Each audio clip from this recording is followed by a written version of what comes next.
moment-là, on fait en sorte de vous invisibiliser, en quelque sorte, sur les temps de prise de parole, etc. Voilà, donc, alors, pour ceux qui en sont à leur premier café CAC ou qui ne sont pas venus depuis longtemps, je rappelle juste le déroulé qui va nous occuper jusqu'à 10h30 et pas plus. Il y a 3 séquences, en fait, traditionnellement sur ces cafés CAC. La première, c'est que justement, on prend le temps de prendre un café et d'échanger sur l'actu. C'est un peu l'idée de reproduire des discussions autour d'une machine à café virtuelle. Voilà, des discussions qu'on va structurer un petit peu parce que l'exercice, c'est qu'on fasse un petit tour d'écran et que chacun puisse partager l'actu avec la consigne de donner le chiffre du mois ou le mot du mois qui permet de rentrer dans une actu qui semble pour lui prégnante et pourquoi elle semble prégnante. Et ensuite, on passera au cœur du Café CAC, c'est-à-dire le sujet aujourd'hui des conventions citoyennes, avec finalement trois questions, je pense que tu balayeras, Glenn. Qu'est-ce que les conventions citoyennes? Pourquoi c'est bien? Et en quoi ce dispositif est intéressant, est tellement intéressant que ça vaut le coup non seulement de lui offrir un cadre légal, mais même un cadre constitutionnel. C'est votre actualité. Voilà, et puis ensuite on passera à un dernier temps qui est un temps de recommandation, de films à voir, de livres à lire, en tout cas d'enrichissement par des ressources qu'on se partagera. Voilà, donc c'est très très simple comme formule. Alors malheureusement pour ceux qui sont pas connecté je vois par exemple Christian est connecté juste qu'avec un casque, donc n'a pas la possibilité de prendre la parole. À ce moment-là, l'idée c'est éventuellement de contribuer dans le chat, dans la discussion publique. Voilà, et j'ai mis, mais je peux le remettre, le pad, on va prendre des notes puisque ensuite on renvoie à tous les participants, à tous les inscrits même, les ressources qu'on a vues aujourd'hui. Voilà. Donc l'idée, c'est de commencer avec le chiffre du mois, le mot du mois. Et donc du coup, ça permet aussi de se présenter et de voir qui est autour de cet écran ce matin. Et du coup, je ne sais pas si éventuellement, toi, Isabelle, tu serais prête à ouvrir le bal si tu as un chiffre en tête, ou sinon, on peut passer à quelqu'un qui aurait déjà... Marianne est partante. Ah, voilà, Marianne, à toi la parole. Et donc, du coup, tu te présentes d'un mot pour ceux qui ne te connaîtraient pas encore. Bonjour, donc moi c'est Marianne du collectif des associations citoyennes, cheville ouvrière de l'Observatoire citoyen de la marchandisation des associations. Moi j'ai un chiffre en tête, j'ai un chiffre tellement en tête qu'il m'empêche de dormir. C'est le 26 mai prochain, présentation du 2e rapport de l'Observatoire à la CIMAD à 10h30 et vous êtes tous invités à venir écouter la présentation à plusieurs voix de l'Observatoire, de ce 2e rapport, explore les pistes possibles de démarchandisation des associations. Et je passe la parole à Lorenzo. Mais on y a pas. Si. Alors, si, il est là, il peut mettre le micro. Oui. Vas-y, Lorenzo. Et c'est à 10h30 à la CIMAD, pardon, j'ai pas dit l'heure. 10h30, CIMAD, 26 mai. Je vais vous mettre le lien dans le pad, dans le chat. Donc c'est bien moi, hein, c'est ça? Oui, vas-y Lorenzo. Depuis Genève, j'imagine. Ça marche. Transiscope et puis donc le commun d'accompagnement et de transition. Concernant le chiffre du mois, c'est quelque chose sur quoi je suis tombé, c'était hier ou avant-hier. Concernant le fonds LIFE, c'est 2,3 milliards d'euros, dont 1,5 milliard sur des projets liés à la nature, à la dépollution, à l'économie circulaire, qui seront proposés pour des appels à projets concrets territoriaux portés par des collectivités, des acteurs de terrain. Je lis ce que j'ai sous les yeux, des coalitions d'acteurs publics et associatifs. Donc voilà, il n'y a plus qu'à répondre à ces appels à commun européens, bien entendu, vous l'aurez compris. Et je passe la parole à, je ne sais pas, au centre. Balle au centre, ça me laisse la possibilité de dire, pour ceux qui arrivent, Thierry Abel, par exemple, bienvenue, qu'on est sur la première séquence de ce Café CAC, qui nous occupera jusqu'à le café calculé jusqu'à 10h30, ou simplement on prend le temps d'avoir une première discussion un peu informelle entre nous, avec le café sous la main, pour dire notre actu à travers un chiffre du mois, ou si on n'a pas de chiffre, un mot du mois. Et donc, si la parole est au centre, peut-être, Dominique, tu as levé la main, donc vas-y. Oui, pardon d'abord de ne pas avoir d'image, mais peut-être j'aurai enfin, mais là je ne peux pas. Donc moi j'ai hésité entre plusieurs chiffres, mais on va donner un chiffre positif. On a 80 inscrits dans le 20e arrondissement pour notre expérimentation de caisse alimentaire solidaire qui a commencé le samedi 10 mai avec une petite dizaine de magasins conventionnés. Vous savez que cette caisse alimentaire solidaire, c'est une expérimentation qui est dans les préfigurations d'une loi qu'on aimerait faire voter sur la sécurité sociale alimentaire. Voilà. Et voilà, c'est positif parce que sinon, j'aurais donné de mauvais chiffres.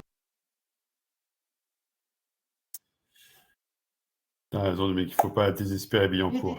J'ai été déconnectée, pardon, je ne sais pas ce que vous avez entendu alors. Si, on a bien entendu. Si tu as une référence sur un site, etc., par rapport à cette initiative, n'hésite pas à nous la faire suivre comme ça. Bien sûr. J'aimerais bien qu'on fasse un café sur la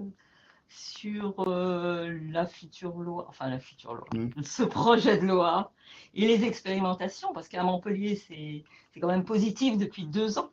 C'est pas mal. Alors, oui, justement, Marianne, invitée à la conférence de presse de la sortie du rapport sur la marchandisation, tu verras qu'il en est beaucoup question de cette initiative. Oui, moi, je ne pourrais pas venir, malheureusement. J'ai d'autres. Voilà. Je suis désolée.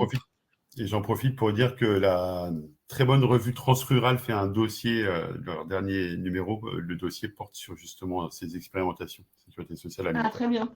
Eh ben, je vais aller le voir. Ok, merci.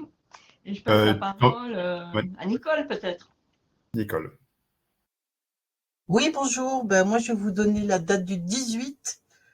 On a un marché des producteurs à Noisy-le-Sec où on fait justement un débat sur la sécurité sociale de l'alimentation avec des intervenants de la Confédération paysanne, entre autres, et du réseau salariat. Voilà. Et j'y serai. Ah, c'est bien. Super. À bientôt. Ah, je donne la parole à Anaïs. Peut-être juste dire la casquette avec laquelle que tu portes. Pardon. Alors, je suis administratrice du CAC, mais je représente le Mouvement national de lutte pour l'environnement. Donc, le marché des producteurs, on a aussi un stand, on vend des livres, des revues, etc. Voilà. Bonjour. Vous m'entendez? Très bien. Je m'occupe d'un lieu associatif qui s'appelle le Paradis Païen à Castet-d'Alleux en Ariège, donc pas à côté. J'ai habité longtemps dans le 20e, donc c'est chouette s'il y a des gens du 20e. Et du coup, on a un lieu associatif où il y a un espace où on peut faire des concerts, des spectacles, des rencontres, et une épicerie associative basée sur les modèles Mon Épi. Je ne sais pas si vous savez ce que c'est. C'est des épiceries associatives participatives à but non lucratif. C'est un peu comme un groupement d'achat, mais il y a un impact national. Ça fonctionne avec une plateforme Internet. Et on fait souvent des marchés de producteurs aussi. On est aussi en lien avec la sécurité sociale alimentaire de notre territoire. Et voilà. Merci beaucoup. Est-ce que tu aurais un chiffre comme ça qui te permet de mettre en avant une actu qui t'a marqué dernièrement? Par rapport à notre association ou par rapport à... Non, pas forcément, comme de manière générale. Non, là, j'ai pas de chiffre en tête. Le seul chiffre que j'ai en tête, parce que je viens de refaire le dossier, c'est ce qu'on a réussi à faire comme vente de produits locaux en 6 mois sur l'épicerie. On a fait 22 000 € de vente de produits locaux en 6 mois sur quelques heures d'ouverture. Et du coup, on était fiers de ça. C'est le seul chiffre que j'ai pas de chiffre national. Ok, mais on prend. Tu passes la parole à qui? Alors, je passe la parole. Alors, attends, je regarde. Qui n'a pas parlé? Lorenzo, tu as parlé? Non. Oui, il a déjà parlé. Ah, je me suis absentée 2 secondes, c'est pour ça. Glenn Milo? Bien, merci. Donc Glenn Millot de l'association Sciences Citoyennes, je vous mets le lien dans le chat. Alors un chiffre, je pensais à 10, c'est le nombre de députés de la majorité qu'il va nous falloir pour que notre proposition de loi constitutionnelle devienne transpartisane. Donc si vous avez des contacts avec des parlementaires de la majorité, enfin des députés de la majorité, on est preneur. Et j'en dirai plus tout à l'heure. Excellent teasing. Et à qui tu passes la parole? Et je passe la parole Léo. Léo. Oui, bonjour à toutes et à tous. Désolé pour des raisons liées au cyclone Garance à La Réunion et les conséquences. Donc, j'ai dû éteindre ma vidéo sans vous manquer de respect. Et je viens juste de pouvoir me connecter. Donc, du coup, je ne sais pas du tout ce qu'il en est au niveau de la. Non, mais simplement, on se présente d'un mot. Et puis, s'il y a un chiffre qui nous vient pour illustrer un peu ce qui nous préoccupe dans l'actualité en ce moment, on se le partage, tout simplement. D'accord. Donc, je suis Léo Kishnasamy à la Mélou de La Réunion et je représente le pacte de transition citoyenne régionale sur les Outre-mer, notamment sur la question des inégalités sociales et environnementales. Et là, effectivement, les deux cyclones Chido et Garance sur la Mayotte, respectivement, et La Réunion, nous montrent bien à quel point nous, les Outre-mer, on doit aussi pouvoir s'engager citoyennement pour faire changer les curseurs, en tout cas faire bouger les curseurs sur cette question-là. L'actualité du jour, c'est qu'on est en train de mettre en place le référendum d'initiative citoyenne sur une collectivité locale à Sainte-Marie. Et la date, c'est le 18 mai. On est en train de faire les diffusions sur la télévision, notamment pour sensibiliser et informer les citoyens sur un futur centre d'enfouissement sur le territoire. Donc là, ça, c'est l'actualité du jour. Et puis, donc, je ne sais pas quelle forme, si j'ai encore quelques secondes. Mais dans l'idée, pour nous, dans ce pacte de transition citoyenne régionale, c'est vraiment, ça émane bien évidemment du pacte pour la transition, donc vous connaissez certainement, avec ces 32 mesures citoyennes à l'échelle des communes. Sauf que nous, dans les Outre-mer, on a rajouté 70 mesures citoyennes complémentaires pour justement avoir une vision plus globale à l'échelle régionale. Donc, on a rajouté, au-delà des 32 mesures communales, on a rajouté 30 mesures à l'échelle du département et 40 mesures à l'échelle des régions, bien évidemment en lien avec leurs compétences et comment ce pouvoir d'agir des citoyens se peut aussi se faire place dans ces instances-là. Merci. Merci beaucoup. Donc, en tout, on a 102 mesures citoyennes qu'on a créées. Merci beaucoup. Du coup, on a quasiment fait le tour des participants. Peut-être, Thierry, je vois que tu es juste avec le casque, donc tu ne peux pas parler, mais si tu veux contribuer, si tu peux contribuer par écrit dans le chat, n'hésite pas. Thiolo. Alors oui, donc Jean-Christophe Thiolo. Je représente ici le réseau Chantier École, premier réseau d'insertion, avec un mandat spécifique au Césaire Bourgogne-Franche-Comté. J'ai pas de chiffre en tête. Une actualité qui m'a marqué, c'est de rendre facultatifs les centres communaux d'action sociale. Une nouvelle attaque sur le champ du social. Voilà.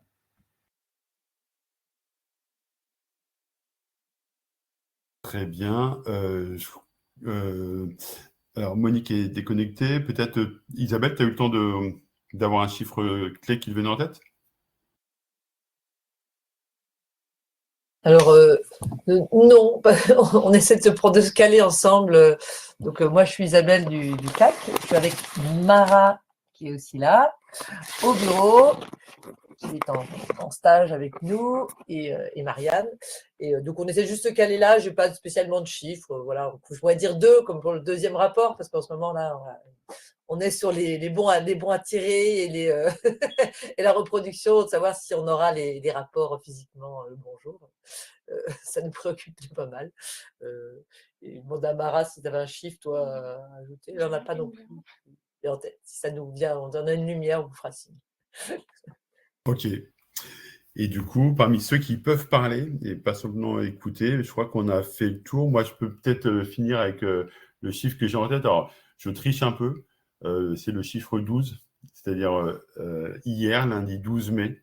C'est juste que je trouvais marquant, il y a 2 infos qui m'ont frappé hier, une positive, une négative, et je trouvais ça marquant parce que je trouve qu'il y a vraiment ces 2 mouvements concomitants, quoi. Il y a du positif et du négatif en même temps. pour commencer par le négatif, c'est quand même le vote hier par le Sénat d'une loi pour sortir les associations des centres de rétention administrative, qui est une nouvelle, qui est un nouveau stade dans des attaques de longue date en fait contre ces associations type la CIMAD, etc. Mais on voit qu'on passe d'écran à chaque fois. Et le chiffre positif autour du 12 mai, enfin le côté l'info positive d'hier, pour moi c'était la sortie du livre de Fréquence commune, Action commune sur les expériences municipalistes. Et donc je vais pouvoir vous mettre le lien aussi sur le chat et vous aurez ça. A priori, on a réussi à consigner l'ensemble des ressources là, et donc on vous renverra l'ensemble de ces ressources tout à l'heure. Voilà. Voilà. Et donc, comme tu peux pas parler, Thierry, je me fais porte-voix de ce que tu écris sur les inquiétudes autour des CCAS, que tu partages aussi, et aussi sur le définancement de l'insertion par l'activité économique. Voilà. Voilà, c'était pour un premier tour d'horizon, un tour de chauffe. Et puis, je vous propose de passer au plat de résistance de ce Café CAC, c'est-à-dire le focus thématique. Donc aujourd'hui, sur les conventions citoyennes, qui se sont pas toujours d'ailleurs appelées conventions citoyennes. Je crois qu'au début, à Sciences citoyennes, vous parliez plutôt de conférences de citoyens. Et donc, Glenn, on va te laisser la parole autour de ces trois questions. Qu'est-ce que ces conventions citoyennes? Pourquoi ça vous semble à Sciences citoyennes un dispositif intéressant? Et pourquoi est-ce que ça vous semble un dispositif si intéressant que vous pensez crucial de l'inscrire non seulement dans un cadre légal, mais aussi dans un cadre constitutionnel, peut-être en précisant évidemment Sciences citoyennes, qu'est-ce que c'est que cette association et comment vous en êtes arrivé à vous intéresser très tôt, dès les années 2000 en fait, à ces dispositifs. Je te laisse la main et voilà, j'avais lancé l'enregistrement, mais il est parti, c'est parfait. Très bien, du coup, je vais repartager mon écran, même si je ne vais pas m'en servir tout de suite.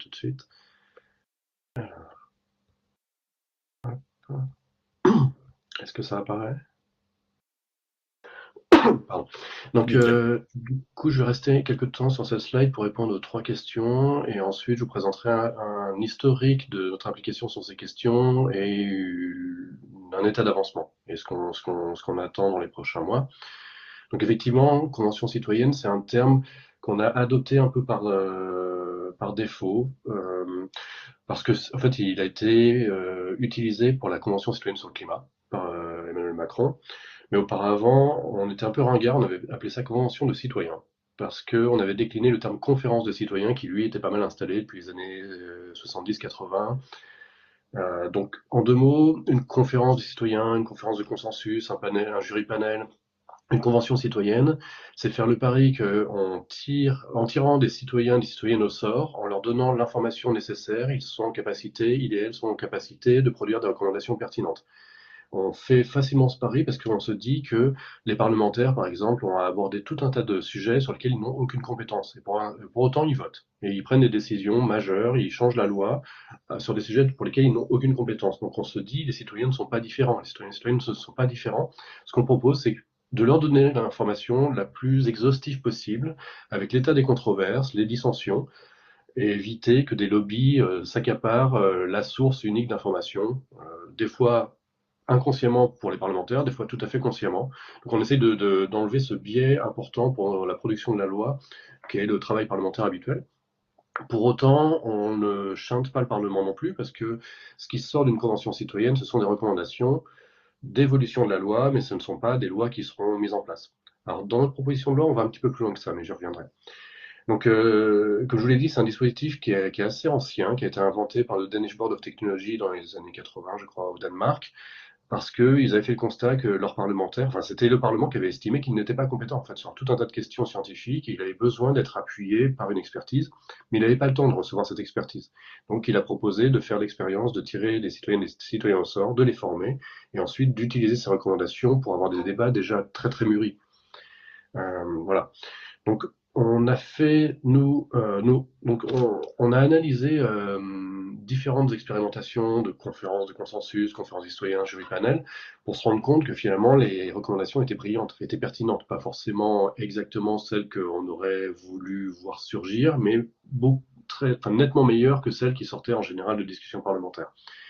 Donc on a fait un travail, du coup je passe à la deuxième. Alors, je suis pas en mode diapo, donc tout ça va un peu être chahuté. Voilà. On a fait un projet de recherche, on a travaillé sur un projet de recherche participative entre 2007 et 2008 dans le cadre de l'appel à projet PICRI. C'est un vieil appel à projet initié par notre intermédiaire, par la région Île-de-France, qui proposait donc des appels à projets dans lesquels il devait y avoir comme partenaire au moins un labo public et au moins une association. Et donc on a aussi crash-testé ce dispositif en candidatant et en étant lauréat. Donc on a travaillé avec des sociologues et des juristes, parmi lesquels Michel Callon, qui est sociologue, Marie-Angèle Hermite et Dominique Rousseau, qui sont juristes. Et on a Jacques Testard, qui était biologiste, mais qui était vraiment la figure de proue et un peu pionnier de ce type de dispositif. Et on a fait l'étude à l'international de ce type de dispositif. À l'époque, il n'y en avait pas tant, donc c'était pas encore très dur. Maintenant, c'est un vrai travail de dingue de recenser ce qui existe. Il y en a des centaines dans le monde tous les ans, donc c'est un peu compliqué. Et on s'est dit, pour que ça fonctionne, il faut que, d'une part, on s'assure de régler les principaux problèmes que ce type de dispositif comporte. Le premier étant les possibles conflits d'intérêts. Si dans un panel, à l'époque c'était une quinzaine de personnes, si dans un panel on a une personne qui a un énorme conflit d'intérêts, il risque d'emporter le panel. Elle risque d'emporter le panel. Ça, c'est une première chose. Et l'autre écueil, il est à l'autre bout de la chaîne, c'est la recommandation, qu'est-ce qu'on en fait? Si c'est juste pour que ce soit un rapport de plus sur une étagère, les citoyens vont se sentir trahis et vont ranger ce dispositif au titre des faux dispositifs de démocratie, comme par exemple, malheureusement, ce que fait la CNDP. Les débats publics, ils n'en sont pas parce que les décisions sont déjà prises. Ça a arrivé à plusieurs reprises, donc c'est pas de leur, on va dire, c'est pas de leur faute, c'est qu'on leur impose ça. Ça, c'est la vision vers à moitié plein de l'histoire. Donc on a étudié tout ça et on a produit un certain nombre de recommandations et on s'est dit pour marquer le coup, on va changer le nom. On va utiliser le terme convention parce qu'on est vraiment dans une logique de contrat entre les personnes tirées au sort et les législateurs, le pouvoir législatif, voire le pouvoir exécutif. Donc on a inventé ce terme de convention de citoyen à l'époque, on a mis à jour depuis en convention de citoyenne. C'était beaucoup une association de vieux mâles blancs, donc c'est peut-être aussi pour ça qu'on a utilisé ce terme de convention de citoyen et pas de convention citoyenne. Entre-temps, on n'avait aucun allié, c'est-à-dire que autant du point de vue parlementaire que du point de vue associatif, que du point de vue recherche, on n'avait que des ennemis. Au niveau recherche, les sociologues Jean-Michel Fournieu et Loïc Blondiot tapaient beaucoup sur le dispositif, alors pas tant sur ce que... Enfin, ils ne critiquaient pas le dispositif en tant que tel, ils critiquaient le fait qu'on l'érige comme quelque chose pouvant apporter les prémices d'une loi. Pour eux, c'était un dispositif parmi d'autres qui pouvait compléter d'autres débats publics, des référendums, mais pas être en tant que tel, de façon autonome, un dispositif, disons, pertinent. Entre-temps, ils ont changé leur fusil d'épaule parce qu'ils ont tous les deux été membres du comité de gouvernance de la Convention citoyenne sur le climat. Ils ont vu ce que c'était, comment ça fonctionnait. Maintenant, Loïc Blondiot est un des principaux porte-étendards de la cause sur les conventions citoyennes. On avait une hostilité aussi forte du Parlement, qui n'est pas étonnante, parce que l'argument c'était on les dépossède de leurs prérogatives. Ça a pas mal changé aussi, notamment parce qu'ils ont vu aussi que les recommandations qui sortent des conventions citoyennes leur permettent de gagner un temps fou, d'explorer des angles morts qu'ils n'auraient pas vus, d'avoir une version très très diversifiée, parce qu'on a un panel qui n'est pas représentatif, hein, mais qui est divers, qui représente une diversité de la population. On a pour le climat, on avait 150 personnes, statistiquement, c'est pas du tout représentatif de la population. Quand on était à 15, c'était encore pire. Donc il n'y a jamais eu ce souhait de rendre ces panels représentatifs, mais d'essayer d'avoir une diversité la plus large possible des composants de la population. Donc, par exemple, j'ai étudié de fond en comble les discussions parlementaires sur le projet de loi sur la fin de vie, pas celui actuellement, qui a été dédoublé, mais celui qui était avant la dissolution. Et hormis le RN qui était très hostile et le LR qui était très narquois, l'ensemble des partis voyaient d'un bon œil les recommandations de la Convention citoyenne, non pas en tant que recommandations, mais comme un bel exercice de développement de recommandations à partir d'une information complète. Et notre troisième ennemi, c'était le monde associatif qui considérait aussi qu'on leur enlevait des prérogatives, leur part dans le débat, leur capacité à intervenir dans la décision. Et il a fallu la Convention citoyenne sur le climat pour que d'une part, il voit que finalement l'expertise associative avait pu être prise en compte et pourrait être prise en compte dans ce type de dispositif, et les citoyens étaient ignorants tant qu'on leur donnait pas l'information, mais une fois qu'ils avaient l'information, qu'ils ou elles avaient l'information, étaient en capacité de produire des recommandations vraiment pertinentes. Donc, c'est pas lié à notre plaidoyer, parce que finalement, on a été un peu inexistant et très très invisibilisé dans cette trajectoire, mais on est très content du résultat, c'est que les conventions citoyennes sont devenues vraiment un objet dont on parle et qui attire un intérêt à la fois du monde de la recherche, à la fois des associations et des parlementaires. On n'est pas encore, on a encore un gros travail à faire, et là qu'on arrive maintenant à faire pour conscientiser d'autres partenaires. Et voilà, c'était une bataille qu'on a un peu perdue, mais que des alliés nous ont fait gagner finalement à rebours. Donc on ne peut pas s'enorgueillir d'avoir réussi un plaidoyer monstrueux et d'avoir convaincu la planète entière. Non, non, c'est pas nous. Mais ça s'est fait quand même, donc on est très content. Donc là j'ai mis un petit historique de ce qu'on a fait, et c'est donc seulement avec la Convention citoyenne sur le climat que là on s'est aperçu que finalement on avait utilisé nos travaux d'une part sans nous mentionner, sans nous prévenir et sans nous solliciter. Donc pourquoi pas. Mais après donc la Convention citoyenne sur le climat, on s'est mis en contact avec Démocratie ouverte, qui avait été un peu une des chevilles ouvrières de cette Convention citoyenne, et on a eu une collaboration super intéressante avec le CAC également, ATTAC et d'autres associations, parce qu'on avait d'un côté comme de l'autre établi des principes et lignes rouges un peu inamovibles, un peu figés, et on a réussi en peut-être 1 an et demi de travail, en organisant une série de webinaires avec des différents types de chercheurs et de chercheuses, des différentes associations, à se mettre d'accord sur vraiment un tronc commun de principes et lignes rouges qu'on a. Alors je vais vous mettre le lien aussi, que le CAC a signé d'ailleurs, auquel vous aviez contribué à l'époque également. Il faut que je retrouve ma fenêtre maintenant. Voilà. Donc l'idée, c'était pas de dire exactement comment une convention citoyenne doit s'organiser et ce qu'elle doit produire, mais de dire ce qui est absolument inacceptable et ce qui est absolument indispensable. Donc il y a des choses qui sont vraiment du domaine du...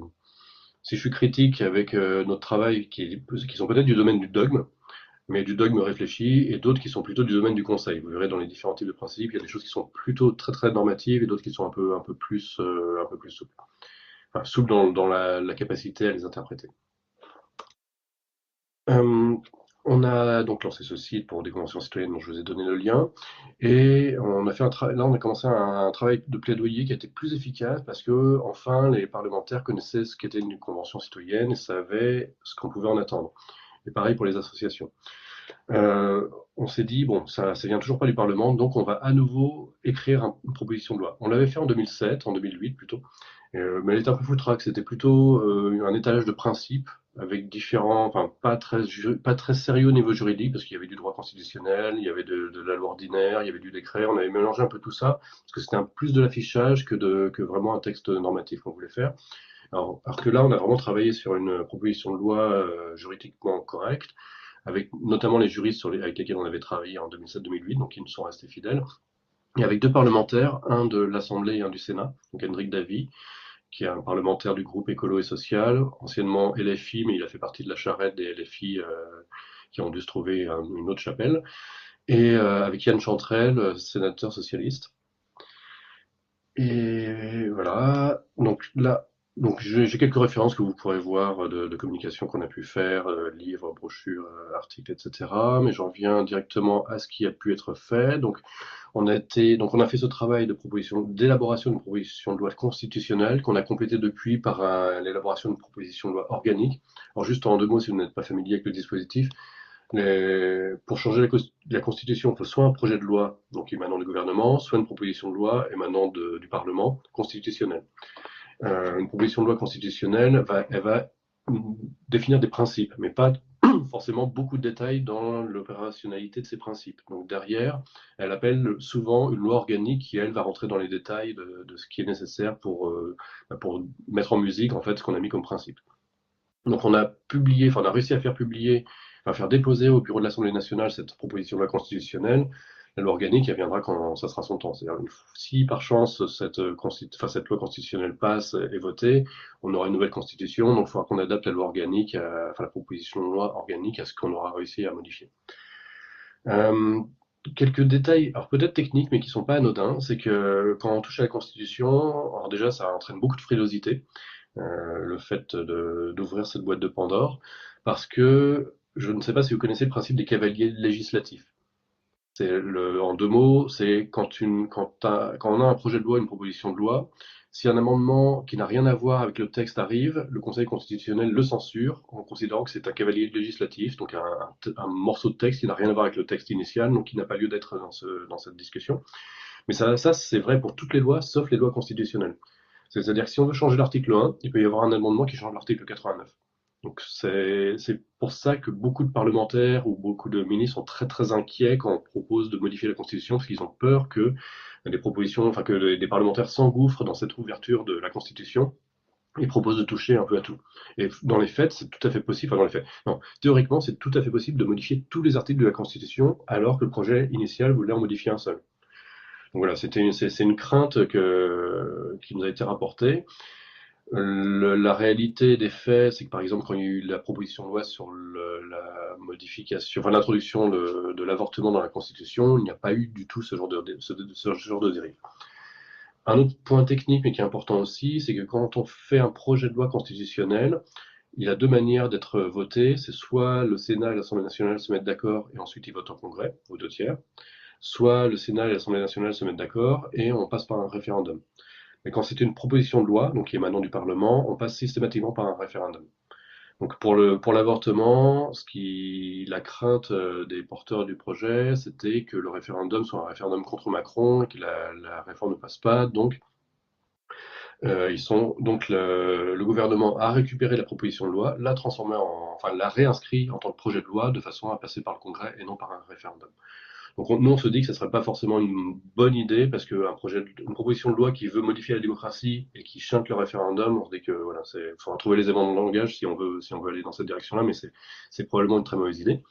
Donc on va tenter de rencontrer, on a rencontré Matignon, on a pris rendez-vous avec le président du Sénat, on a vu la présidente de l'Assemblée nationale, et là on va tenter de rencontrer Macron, mais pas dans l'optique de passer par un projet de loi, mais plutôt dans l'optique d'avoir des soutiens.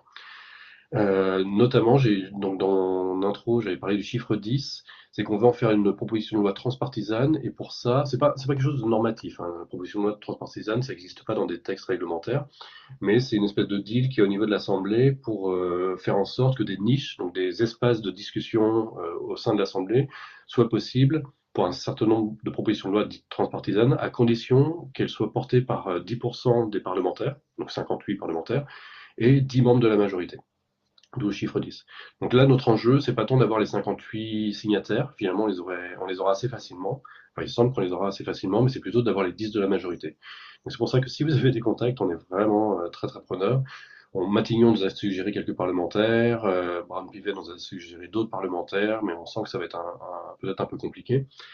Et ce qu'on a fait tactiquement, c'est qu'on s'est dit, si on fait signer cette proposition de loi par tous les partis de gauche, on va avoir peut-être une centaine de parlementaires qui la signent, mais ça va être un épouvantail pour la majorité. Donc là, on y allait vraiment mollo-mollo. On a 12 signataires, on en a de 5 groupes parlementaires différents, un LIOT, un PS, un ou 2 PS, une LFI, quelques écolos, etc., pour que ça soit encore ouvert sans stress aux autres groupes parlementaires. Donc c'est la phase dans laquelle on est, l'identification des potentiels alliés parlementaires. Et on s'est dit, ça c'est le côté plaidoyer institutionnel, mais on a besoin aussi de peser du côté de la société civile. Donc on veut essayer d'une part de relancer la dynamique de signature des principes et lignes rouges. Là vous verrez dans le site dont je vous ai envoyé le lien, qu'il y a un certain nombre d'organisations qui l'ont signé, on aimerait bien qu'il y en ait d'autres. Et on va aussi organiser une série de colloques à la rentrée, donc c'est en octobre. Pour l'instant, ils ne sont pas encore tout à fait calés, mais on aurait 3 colloques, 2 en ligne probablement, enfin très probablement, et 1 en présentiel, a priori au Sénat, parce que c'est un peu plus simple à organiser qu'à l'Assemblée. Ne serait-ce que à l'Assemblée, on doit déposer sa carte d'identité, ça prend un temps fou pour faire entrer les personnes qui sont inscrites, alors qu'au Sénat, on gère nous-mêmes l'entrée, donc c'est plus simple. Donc l'idée, c'est d'avoir un temps une première table ronde avec des spécialistes scientifiques des questions de démocratie, enfin plutôt de mini-public délibératif, c'est le nom que les sociologues et les politistes ont donné à ce type de dispositif, les mini-publics délibératifs. Donc on va avoir un retour de personnes qui ont étudié ces dispositifs en France et à l'étranger. On va avoir un deuxième webinaire, donc cette fois-ci aussi en ligne, avec des personnes qui ont été qui ont vécu de l'intérieur ces types de dispositifs. Donc on va solliciter la présidence du CESE, l'ancienne présidence du CESE qui a organisé celle sur le climat, les deux présidentes des comités de gouvernance, donc climat et fin de vie, et des citoyens et des citoyennes qui ont été tirés au sort dans ces deux conventions citoyennes. Et ensuite, le troisième colloque, lui, sera en 2 temps. Une première table ronde avec des porteurs de ce plaidoyer, donc des porteurs chercheurs et des porteurs associatifs. Donc typiquement, là, on a listé Dominique Rousseau, Loïc Blondiot, Démocratie ouverte et sciences citoyennes. Et une dernière table ronde qui sera constituée de parlementaires qui ont porté cette loi, avec un panachage Sénat, Assemblée, et en essayant d'avoir l'ensemble des groupes parlementaires qui l'ont signé. Alors quand je dis l'ensemble, voilà, vous l'avez vu sur le slide, l'ensemble des groupes parlementaires, on exclut d'office le RN, le groupe de Ciotti également. C'est un choix qu'on a fait, qui peut être considéré comme non démocratique, mais c'est un choix qu'on assume pleinement. Voilà. Alors, je ne suis pas rentré dans les détails du projet de la proposition de loi constitutionnelle, mais juste en 2 mots, si j'ai encore un tout petit peu de temps, vous donner les très grandes lignes. L'idée, c'est de créer une commission, enfin on appelait ça une commission de la participation citoyenne qui serait rattachée au Parlement et qui comporterait 5 représentants du Sénat, 5 représentants de l'Assemblée nationale, 10 représentants ou représentantes du CESE et 20 membres de précédentes conventions citoyennes. Donc on a précisé dans la proposition de loi que ce seraient des membres de conventions citoyennes organisées telles que la loi les définit, donc pour l'instant il n'y en a pas. Donc de façon transitoire, on prendrait ceux et celles qui ont participé à la fin de vie, qui ont participé à la convention citoyenne sur la fin de vie, à la convention citoyenne sur le climat. Et leur rôle serait d'instruire les demandes de conventions citoyennes. Et donc les demandes de convention citoyenne, pour l'instant, il n'y a rien qui les régit dans la loi. Le terme convention citoyenne n'existe nulle part. Même dans la loi organique sur le CESE, on ne parle pas de convention citoyenne. Là, ce qu'on propose, c'est qu'elle puisse être organisée à la demande du gouvernement, à la demande des présidents, des présidentes des 2 assemblées, à la demande de 60 parlementaires, Sénat ou Assemblée, mais aussi par voie de pétition. Si on a 100 000 signataires ou 500 000 signataires, 100 000 signataires, ça permettrait de voir la demande instruite. 500 000, ça obligerait la commission à organiser une convention citoyenne. Donc ça, c'est une première chose. C'est-à-dire qu'on ouvre en fait le droit d'initiative de la loi aux citoyens. C'est une révolution. C'est-à-dire pour l'instant, le droit d'initiative de la loi est réservé au gouvernement et au Parlement. Donc là, on l'ouvrirait aux citoyens parce que, in fine, la Convention citoyenne produirait une proposition de loi qui serait déposée au bureau de l'Assemblée de son choix et donc qui aurait vraiment une valeur de proposition de loi. Autant les membres du panel ne voteraient pas sur cette proposition, ça resterait la prérogative du Parlement, mais il sera à l'initiative d'une proposition de loi. Donc il y a tout un cheminement qu'on décrit surtout dans la loi organique, mais qui sont qui vont dépendre de ce que nous a permis et ce que nous permettrait cette proposition de loi constitutionnelle, puisqu'on a besoin d'ouvrir 2 vannes qui sont l'ouverture de l'initiative de la loi aux citoyens et citoyennes, et d'autre part que la navette parlementaire, c'est-à-dire les discussions entre Parlement et Sénat, enfin entre Assemblée nationale et Sénat, s'ouvre à un 3e acteur qui est les membres d'une convention citoyenne. Donc ça serait une espèce de triumvirat entre Assemblée nationale, Sénat et convention citoyenne, où les membres de la convention citoyenne donneraient un avis sur chaque texte voté par chacune des chambres à chaque aller-retour entre les 2 chambres. Voilà, donc j'espère que j'ai pas été trop dense, trop confus. Et en tout cas, n'hésitez pas à poser toute question qui vous semblerait nécessaire. Merci beaucoup. Non, c'est très clair et très, très intéressant. Du coup, effectivement, on va pouvoir passer aux questions. Moi, j'en ai noté plein, mais je laisse la parole aux autres participants. On aura peut-être l'occasion de creuser le sujet, Glenn. Et je vois que Monique Dantal. Alors, Monique, comme tu n'étais pas encore là sur le tour de table, peut-être je te propose de te présenter aussi avant la question.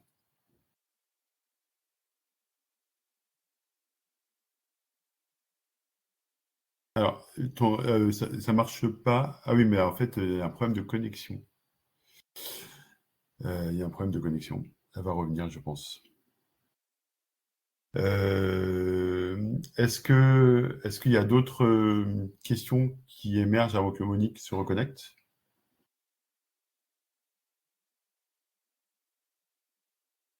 Euh, Je vous ai remis le lien vers la proposition de loi constitutionnelle. Elle est très courte, elle est assez simple. La ouais. proposition de loi organique est beaucoup moins courte, c'est beaucoup moins simple. Alors, Jean-Christophe, à toi la parole.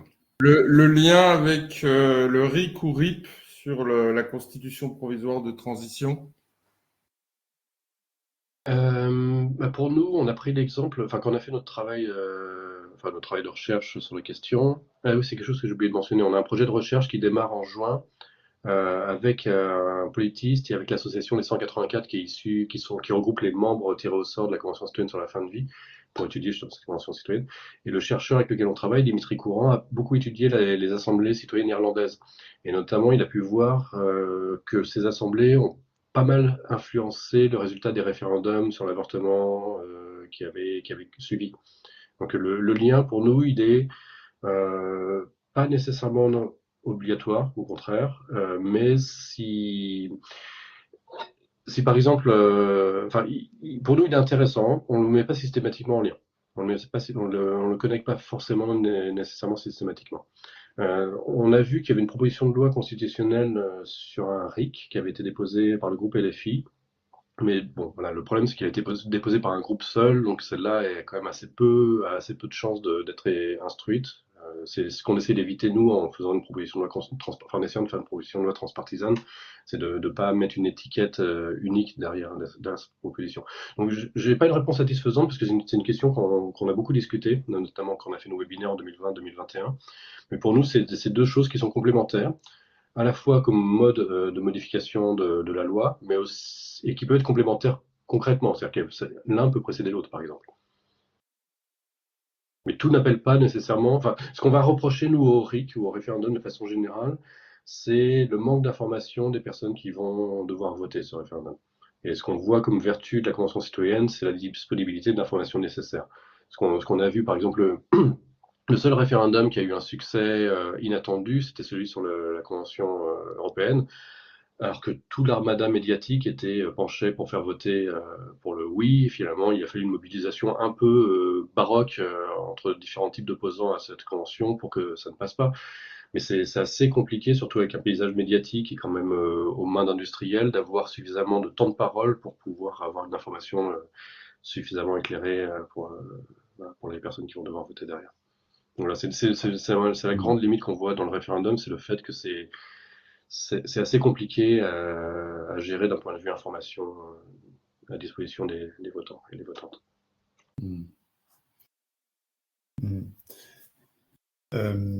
Monique, je ne sais pas si tu as pu te reconnecter pour poser la question que tu avais en tête. Non, apparemment, elle n'est toujours pas connectée. Oui, peut-être je profite pour une question. Tu parlais de l'Irlande tout à l'heure.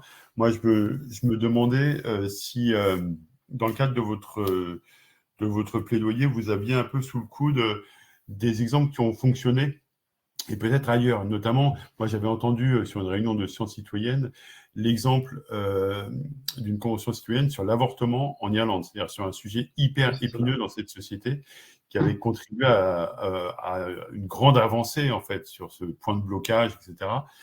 Et du coup, je me demandais, est-ce que vous avez ça sous le coude? Parce que tu disais que maintenant, il y a plein de conventions citoyennes partout dans le monde. Et par rapport au contexte français, qui est un contexte déceptif, en fait, avec ce qu'a produit au final la Convention citoyenne pour le climat et aussi sur la fin de vie qui a été complètement explosée en vol par la dissolution. Est-ce que vous avez des exemples faciles à fournir, clés en main, pour qu'on puisse faire de la pédagogie, pour dire à ceux qui maintenant rejettent un peu le bébé avec l'eau du bain, que si c'est intéressant et si ça peut marcher, etc. C'est celle que j'ai évoquée tout à l'heure, hein. C'est vraiment celle qui a été le plus emblématique parce que le sujet était très très très clivant.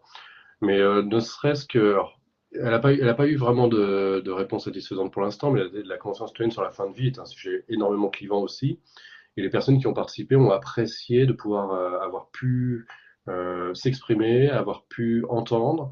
Et les réponses sont pas consensuelles, hein. C'était pas, l'objectif d'une convention citoyenne, c'est pas que les gens se mettent d'accord, c'est que l'ensemble des positions, l'ensemble des données soient sur la table, et qu'ensuite on montre vers quoi cette convention va plutôt aller. Et autant sur le climat, c'était plutôt net, autant sur la fin de vie, il y a eu quand même malgré tout un certain nombre de consensus sur le fait qu'il y avait pas, qu'il fallait, si on l'ouvrait, il fallait des garde-fous importants. Il y a eu des oppositions assez nettes dans certains cas, mais les oppositions nettes étaient malgré tout minoritaires.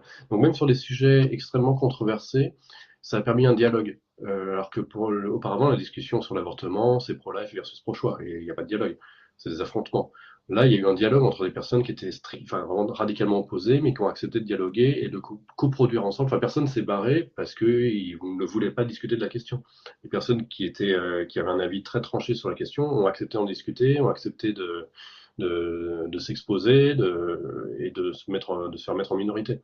Donc ça c'est assez impressionnant en termes de résultats. C'est que ce qu'on n'arrive pas à faire à l'Assemblée, c'est-à-dire des discussions avec des personnes qui ne sont pas d'accord. En général, c'est le plus fort qui gagne, la majorité qui gagne. Là, on arrive à le faire. Donc je trouve que c'est pas forcément. Alors, le côté emblématique, c'est pas tant. Effectivement, la Convention citoyenne a permis de changer la loi dans le sens qu'on veut, parce que dans le sens qu'on veut, il est à géométrie variable. Par exemple, je ne sais pas si autour de la table on aurait eu le même avis sur la fin de vie, par exemple. Autant il y a des sujets sur lesquels on est peut-être probablement facilement d'accord sur les objectifs à atteindre, autant sur des sujets plus sociétaux ou intrinsèques ou qui sont liés à l'intime, on aura peut-être des choses qu'on ne partage pas. Donc en termes d'accompagnement de plaidoyer ou de sensibilisation, je pense que c'est ça qui est vraiment le côté un peu magique, on va dire. C'est-à-dire que des personnes qui ne sont pas d'accord acceptent, après avoir une information exhaustive, et je vais revenir sur ce terme parce que c'est pas si simple, arrivent à partager un ressenti, arrivent à partager des idées et arrivent à produire des recommandations face auxquelles ils ne vont pas se hérisser, quoi. Enfin, se mettre en ordre de bataille parce que finalement ils n'auront pas été entendus, parce que finalement, non, ça se passe plutôt bien, quoi. Alors, avant de te passer la parole, Lorenzo, je vais essayer de me faire porte-voix de Monique qui n'arrive pas à prendre la parole avec le micro. Donc, elle disait, sa question, c'est dans le travail de la Convention citoyenne. Ah non, pardon. La question commence avant. Elle explique qu'elle a participé il y a un mois à la conférence mondiale sur le droit des femmes, portant sur le bilan évaluation des 30 ans de la plateforme de Pékin en 1995, qui a obligé 189 États signataires à mettre en œuvre des politiques publiques. Un point important était la représentation égalitaire vers la parité des représentants femmes-hommes dans toute structure d'action et de décision. Il s'avère que les situations pour la France n'ont pas beaucoup avancé malgré les luttes portées par les mouvements féministes, d'où la question. Dans le travail de la Convention citoyenne, en avez-vous parlé ou pris en compte? Si oui, comment? Est-ce une préoccupation ou pas? Si cela n'a pas été le cas, comment prendre cette question en compte? Voilà. Alors, au-delà de l'aspect numérique, hein, parce que dans les panels des conventions citoyennes, il y a des critères, les catégories socio-professionnelles. Enfin, voilà, quand c'est organisé par des instituts de sondage jusqu'à présent, les tirages au sort. Donc évidemment, il y a la parité, c'est le premier critère. Ensuite, il y a des critères d'âge, des critères de localisation, de diplôme, etc.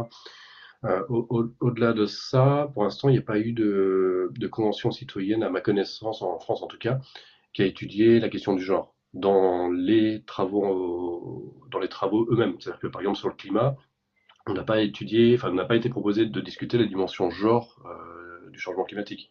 En général, les discussions sur le genre se limitent à compter le nombre d'hommes et de femmes. C'est ce qui a été fait et ça va rarement loin, au-delà de ça.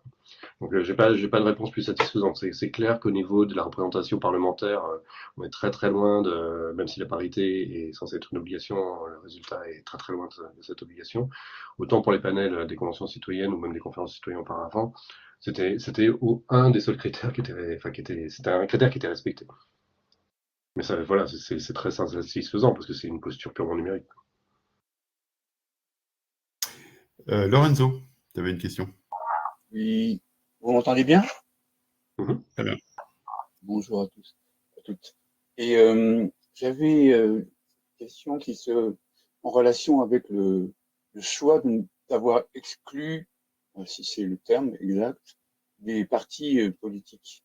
Et parce que je fais référence, en tout cas, qui est dans mon imaginaire, au cahier de doléances, où C'est cette approche, telle qu'elle est proposée, en tout cas, si vous avez regardé le film, et puis ce que propose aussi Fabrice Dallonville, etc., c'est qu'il n'y a pas ce clivage qu'on peut rencontrer effectivement au niveau des instances et au niveau du terrain.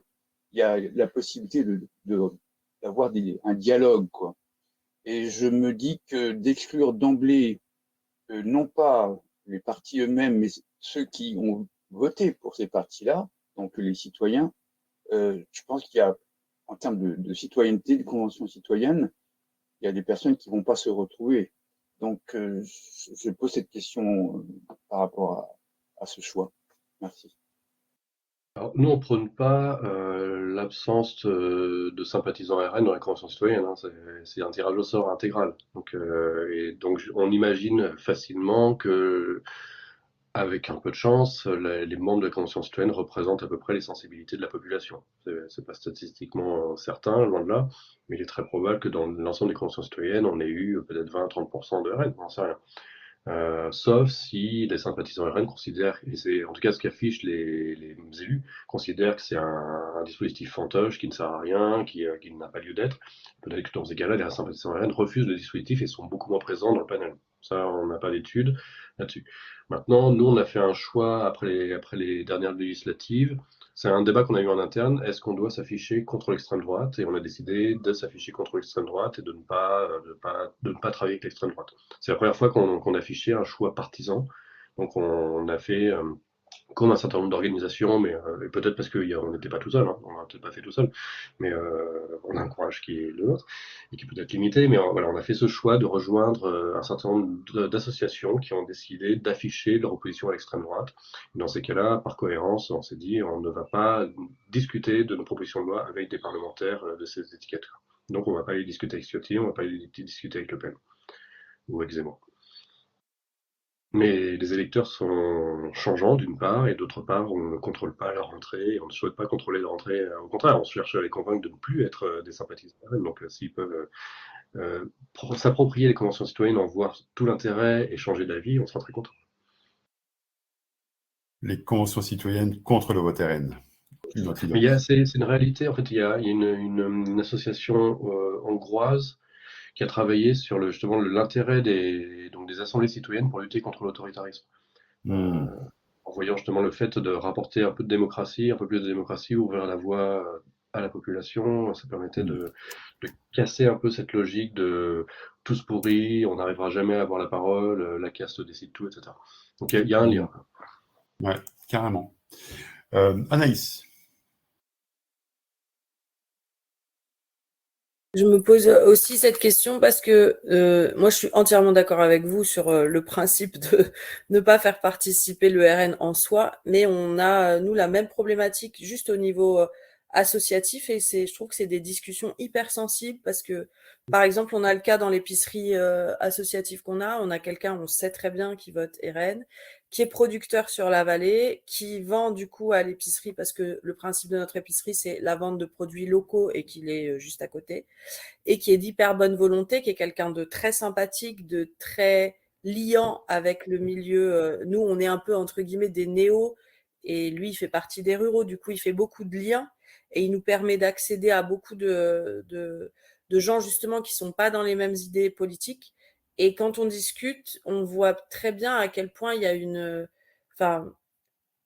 y a tellement eu un lissage du RN dans la communication que il est persuadé que le RN n'est pas raciste, que le RN n'est pas, parce qu'il n'a pas de culture politique à cet endroit-là, et qu'en plus il n'a pas le temps de s'y intéresser vraiment. Il absorbe que une partie hyper légère et externe de points de communication du RN, et on voit que alors on en discute, on parle peu de politique, on y va tout doucement, pas par pas, parce qu'on ne veut pas l'exclure de l'association, et en plus c'est quelqu'un de très gentil, donc on n'a pas envie de l'exclure, mais on voit qu'il y a cette partie-là, et ce qui me fait peur dans le fait d'exclure, moi en soi je suis fondamentalement d'accord avec ça, mais ça me dérange effectivement sur la peur que des personnes puissent se sentir rejetées juste parce qu'elles comprennent pas vraiment le fond de ce parti, parce qu'elles n'ont pas eu accès assez à ça, et voilà, je trouve que c'est un sujet un peu pas simple, ou alors il faut faire une vraie à chaque réunion ou tirage au sort, ça veut dire qu'il faut vraiment prendre un temps pour dire il y a peut-être parmi vous des gens qui font partie de ces partis-là. On a décidé enfin, je trouve qu'il y a toujours une transmission à faire à ce niveau-là, parce que c'est pas si simple en fait. Les gens qui votent aujourd'hui pour ces partis-là sont pas juste des encartés, voilà. C'est juste. Ouais. Oui, ça fait écho avec une autre visio qui commencera dès 10h30, qui s'appelle 1001 territoires pour la fraternité, où il y a tout un ensemble de réseaux qui justement se posent ces questions de comment est-ce qu'on lutte contre le RN en prenant en compte ces problématiques-là que tu décris, Agnès. Je vous ai mis un lien un peu plus haut à 9h52 dans le chat. C'est un article en anglais, malheureusement, d'un chercheur qui s'est retrouvé qui étudiait les mini-publics délibératifs et qui s'est retrouvé à être tiré au sort. Et ce qui était intéressant, c'est en fait, il a mis à jour complètement son logiciel intellectuel, parce qu'il s'est rendu compte que ça ne fonctionnait pas comme il le pensait, et que malgré tout, ça donnait des résultats inattendus qu'il n'aurait pas suspectés. Un exemple assez emblématique, c'est que nous, on prône beaucoup le fait que les personnes tirées au sort doivent disposer de l'information la plus complète possible. Mais c'est quand vous passez une journée de 8 heures sur un sujet, qu'on vous donne pendant 8 heures des informations, vous décrochez au moins 100 fois. Donc non, les citoyens et citoyennes tirés au sort n'ont pas l'information la plus complète possible au sortir de la formation. Mais en fait, chacun s'approprie ce qui va compléter son propre logiciel, et c'est les discussions ensuite entre eux et entre elles qui vont faire en sorte qu'ils vont compléter ce qui leur manque pour avoir une analyse qui ne sera pas exhaustive, hein, mais qui va leur permettre de stabiliser un peu leur mode de pensée par rapport à la question qui est posée. Et finalement, enfin, je vous invite vraiment à le lire si l'anglais ne vous rebute pas. C'est super intéressant de voir qu'on sort de l'aspect théorique dogmatique en disant voilà, il faut une information, enfin, il faut que les citoyens soient vraiment éclairés, qu'ils aient une information complète, en fait, qu'ils deviennent des spécialistes, qu'ils ne le seront jamais, sauf s'ils décident de consacrer un temps considérable. Mais même sans ça, même sans avoir cette information, sans les transformer en spécialistes, ils arrivent à avoir l'intuition nécessaire, la compréhension nécessaire pour élaborer les bonnes recommandations. Enfin, les bonnes recommandations. Disons des recommandations qui sont considérées par la majorité des personnes qui les lisent comme étant pertinentes. À nouveau, sur la question de l'encartement, il n'est pas demandé aux personnes tirées au sort pour qui elles votent. Il n'y a pas de critères de sensibilité politique. Enfin, jusqu'à preuve du contraire, je ne pense pas que ça soit posé comme question. Et ça pourrait biaiser la chose, parce que finalement, les personnes, quand elles sont réunies avec 150, nous on estime que c'est beaucoup trop, mais on va dire que ça va être un peu la norme maintenant. Quand elles sont réunies avec 150 autres personnes, finalement, elles représentent plus qu'elles-mêmes. Au début, elles ont peut-être une posture d'affichage ou une posture qui est liée à leur sensibilité idéologique, philosophique, mais avec la technicité ou la précision des questions qui sont posées, ou avec surtout les choses inédites qui leur sont apportées, elles finissent par oublier un peu leur dogme et par rentrer dans une vraie conversation, un vrai dialogue, une vraie co-construction de pensée.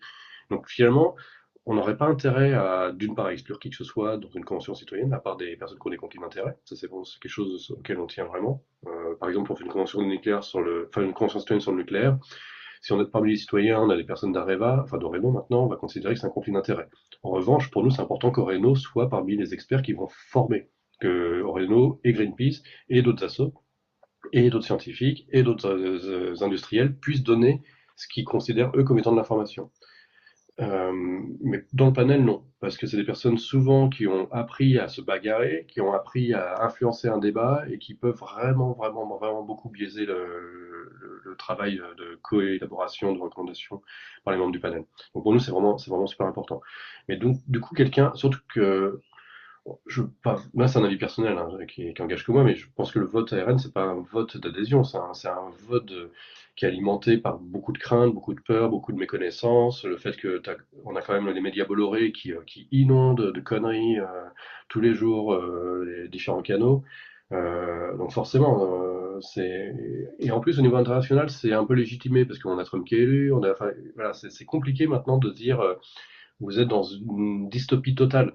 Parce que finalement, cette dystopie, elle s'est retrouvée fissurée. Mais en revanche, c'est pas pour autant qu'ils sont irrécupérables. Ils ont une information qui les a convaincus d'aller dans une direction. À nous d'essayer de trouver les modes d'information qui leur permettront de faire le chemin inverse. Et si possible, le plus tôt possible, avant qu'ils arrivent au pouvoir. Oui, il y a une course contre la montre. Ouais. Je ne sais pas s'il y a d'autres questions qui émergent. Moi, j'en avais une sur les sujets pertinents ou pas pour une convention citoyenne. Est-ce que je peux rebondir sur la remarque de Dominique? Ah oui, oui, monsieur. Oui, vas-y, Parce bien sûr. nous, on a un critère aussi qui n'est pas forcément très très visible dans la proposition, qui est que le sujet soit suffisamment mûr. C'est-à-dire que si on a un sujet où finalement la connaissance est trop incertaine, ça va rendre très compliqué la prise de recommandation. On a un exemple qui a été une convention citoyenne sur les nanotechnologies qui a été organisée par la région Île-de-France il y a une quinzaine d'années et qui a rien donné d'intéressant parce qu'à l'époque, les nanotechnologies, c'était pas un concept vraiment stabilisé. Il y avait beaucoup de microtechnologies qui étaient relabellisées nanotechnologies. Il y avait très peu de connaissances stabilisées sur la question. Et le panel a conclu que, en fait, vous reviendrez nous voir quand vous saurez de quoi vous parlez, parce qu'on ne sait pas de quoi vous parlez. Donc, et du coup, par rapport à la question sur la thérapie hygiénique à RNM, je me demande si on n'est pas encore dans une phase où finalement la controverse est là, mais si la connaissance est suffisamment mûre. C'est-à-dire qu'on va avoir des experts dogmatiques qui vont nous dire c'est très bien, d'autres qui vont nous dire c'est très mal, mais je suis pas sûr qu'on aura suffisamment d'informations posées, stabilisées, qui permettraient à des personnes tirées au sort d'avoir une opinion informée. Donc c'est la limite qu'on va mettre avec certaines questions. Alors, du coup, ça va pas tellement avec le fait de pouvoir prendre des décisions dans des situations cruciales comme le Covid et on se retrouve à se manger du ARNM. Mais pour nous, c'est important que les décisions soient éclairées et elles ne peuvent vraiment l'être que si les connaissances et des connaissances diverses ont été développées. Donc c'est ça qui va peut-être nous faire freiner sur le thème de certaines conventions citoyennes. Ce qui pose la question complexe de à partir de quand on considère que l'état des connaissances est suffisamment éclairé ou pas, et qui. Très bien. Oui, peut-être. Alors, ça rejoint un peu la question que j'avais en tête sur les sujets, parce que je me dis qu'il y a des sujets plus ou moins pertinents pour une convention citoyenne.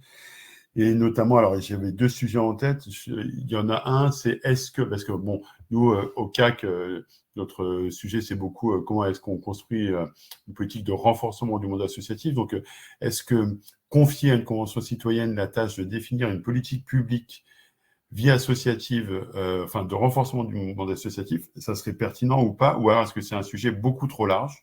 C'était une question que j'avais en tête. Et une deuxième, il y a une initiative qui, moi, me paraît super intéressante et qui, malheureusement, n'a pas été reprise en amont des dernières présidentielles, qui est de dire il faudrait que la première décision d'un président de la République soit de convoquer une convention citoyenne sur les institutions pour passer une 6e République. En fait, faire une constituante qui soit par une convention citoyenne. Mais pareil, est-ce que c'est pertinent ou pas? Je ne sais pas.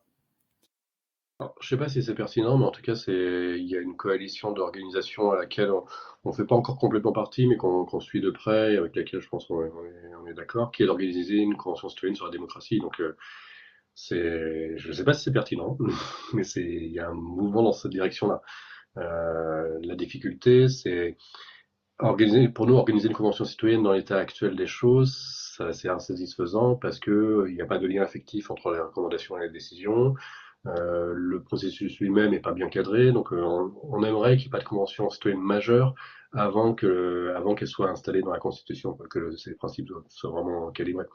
Donc on met toujours un peu le cul entre deux chaises en se disant il en faut, mais attention, pas tout de suite. Il faut d'abord bien qu'on se mette d'accord sur la façon dont ça doit se faire. Une fois qu'on s'est mis d'accord, là on peut les faire véritablement. Maintenant, sur le côté, il faut que le sujet soit suffisamment mûr. Je ne sais pas qui peut en juger, mais je pense que c'est juste au moins un point de vigilance à avoir. C'est se dire, est-ce que on connaît des personnes... J'ai une espèce d'écho qui n'est pas très agréable.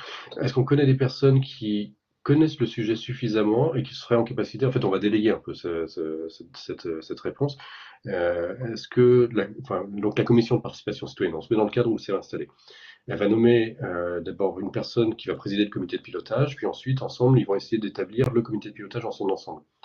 Mais peut-être qu'il va y avoir une discussion préalable en se disant, voilà, on va recruter ce qui nous semble être les experts de la question, en tout cas ceux qui ont l'air d'être considérés comme les experts de la question et qui vont nous dire, est-ce qu'il y a un sujet? Et donc pour ça, il faut qu'on ait des experts qui soient a priori pas d'accord, donc il faut les identifier. Alors sur les vaccins RNM, on retrouvera des personnes qui ne sont pas d'accord.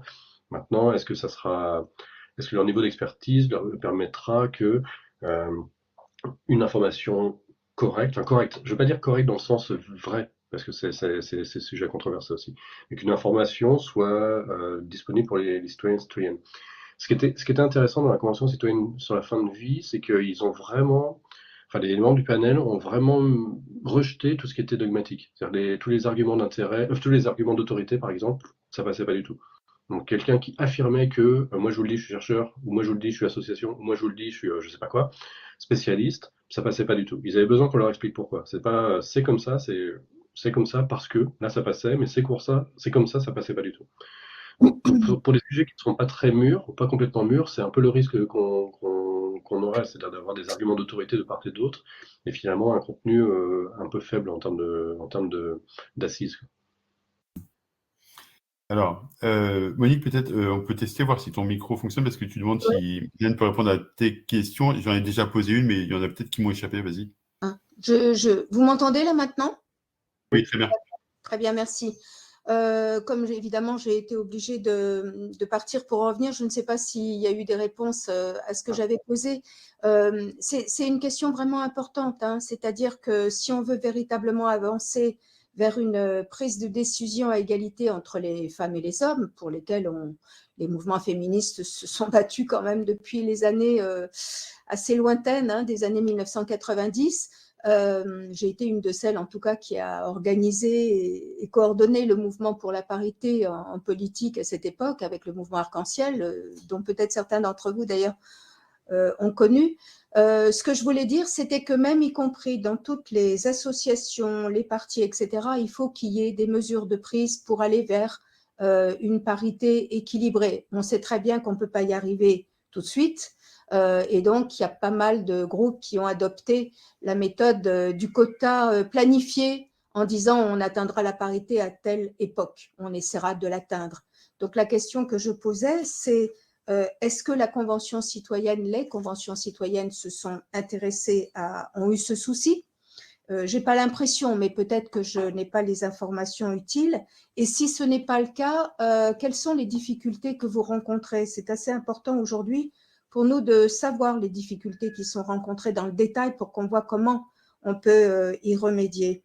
Voilà, parce qu'il y a quand même beaucoup de textes, hein, beaucoup de lois qui ont été préconisées et on le voit dans un certain nombre de pays du monde entier et des pays auxquels on ne penserait pas du tout que c'est appliqué, comme en Afrique du Sud par exemple. Moi je suis revenue là d'il y a un mois de la conférence mondiale sur les droits des femmes qui faisait le bilan évaluation du texte de Pékin plus 30 qui effectivement oblige les États à mettre en place un certain nombre de mesures. Par exemple, vous avez à l'Assemblée nationale une délégation aux droits des femmes composée de plusieurs élus de différents partis politiques pour faire avancer les textes. Vous avez aussi au Sénat la même structure et normalement, des textes de Pékin demandaient à ce que toutes les associations, les institutions, les partis mettent en œuvre ces pratiques.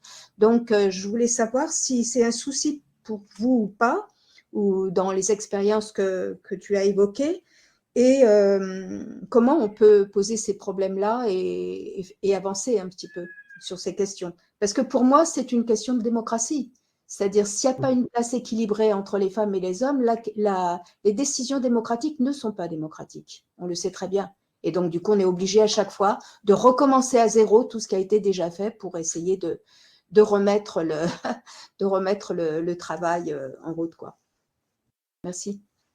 J'y ai répondu, je pense, au moment où tu t'es déconnecté, mais je vais revenir dessus.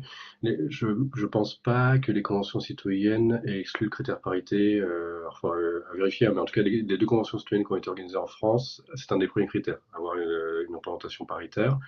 Mais ce que je disais, c'est que là, on est sur un critère exclusivement numérique, c'est-à-dire que les questions du genre n'étaient pas intégrées dans les débats, que ce soit sur le climat ou sur la fin de vie. Donc, c'était une approche numérique de la question de l'égalité homme-femme.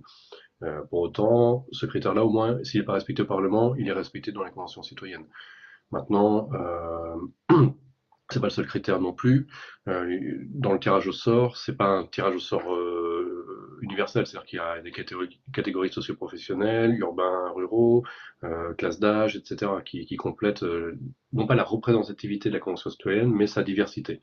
L'objectif étant d'avoir, si possible, des paroles les plus, enfin éviter les angles morts, éviter que des points ne soient pas abordés parce qu'on n'aurait pas les bonnes personnes pour les porter.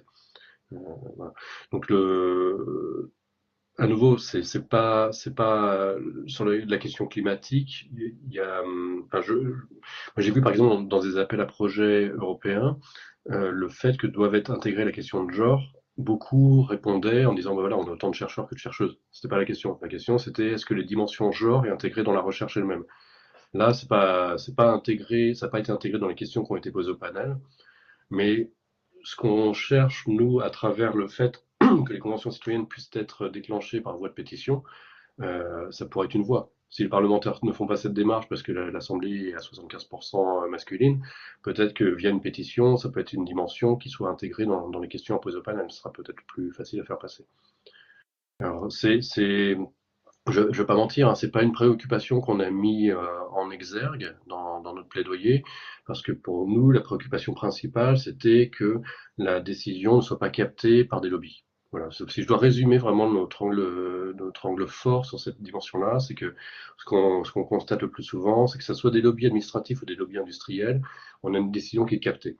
Et ce qu'on cherche à faire, c'est que cette décision, les décisions puissent être portée par les personnes qui reçoivent l'ensemble de l'information et pas une information biaisée et systématiquement au service d'intérêts économiques à court terme, etc. Donc c'est un peu le laïus habituel, hein, mais malgré tout, ça reste pour nous un enjeu majeur. Derrière, si on obtient ça, on aura le début de la pelote et il sera temps effectivement de démêler les différents angles morts qui nous manquent. Alors, Anaïs, par rapport à ce que tu dis, alors c'était pas la question il y a la question des personnes racisées, je ne sais, c'est un peu compliqué en France parce qu'on ne peut pas, par exemple, demander de quelle ethnie vous êtes, dans pas mal de pays, c'est des choses qui sont tout à fait possibles. En France, c'est absolument impossible. Sous couvert de risque de discrimination, finalement, il n'y a pas de discrimination positive non plus. Donc c'est un peu délicat à aborder, enfin on ne sait pas comment l'aborder. En revanche, une question qui s'est posée, alors je m'éloigne un petit peu de la question, mais je trouve qu'elle est importante aussi, c'est comme ça a pour but de rapprocher des personnes qui se sont éloignées du système électoral, beaucoup d'abstention, a été essayé aussi d'intégrer des personnes qui sont très très éloignées, notamment des personnes de la rue. Et sur la Convention citoyenne sur la fin de vie, ils ont travaillé avec des Quart Monde pour pouvoir avoir des personnes qui étaient à la rue, parmi les membres du panel. Ce qui, quand il ressort sur des listes de portables ou sur des listes électorales, on n'aura pas, on est sûr de pas avoir. Donc il y a quand même une attention portée à travailler des différents types d'angles morts, désolé d'utiliser ce terme-là, pour améliorer les dispositifs en lui-même.